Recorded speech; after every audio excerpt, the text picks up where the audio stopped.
এটি ছিল এখন পর্যন্ত সবচেয়ে বিপজ্জনক ফিশিং টেকনিক বা মাছ ধরার কৌশল, যেখানে টোপ হিসাবে একটি জ্যান্ত ষাঁড় ব্যবহার করা হয়। একটি হেলিকপ্টার সেই ষাঁড়টিকে তুলে নিয়ে নদীর উপর ঝুলিয়ে রাখে।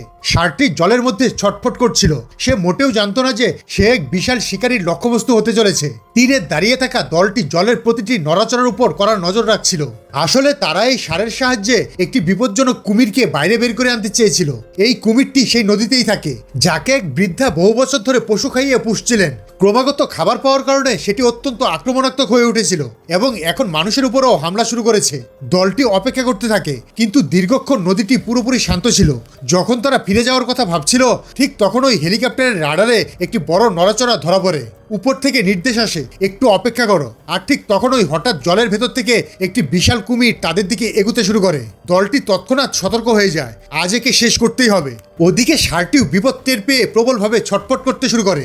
হেলিকপ্টারটি তাকে টেনে কুমিরের ট্র্যাপজোনের দিকে নিয়ে যাচ্ছিল। কুমিরটি আক্রমণ করা মাত্রই তাকে অচেতন করার জন্য ট্রাঙ্কুলাইজার শট ফায়ার করা হয়, কিন্তু ঠিক সেই মুহূর্তে হেলিকপ্টারটি হঠাৎ অস্থির হয়ে ওঠে। সম্ভবত ইঞ্জিন বিকল হয়ে গিয়েছিল। দড়ি ছিঁড়ে যায়, ষাঁড়টি নিচে পড়ে যায় এবং হেলিকপ্টারটিও নদীতে আছড়ে পড়ে। পাইলট বেঁচে গেলেও জলে নামতে ভয় পাচ্ছিলেন, কারণ বিপদ তখনও আশেপাশেই ছিল।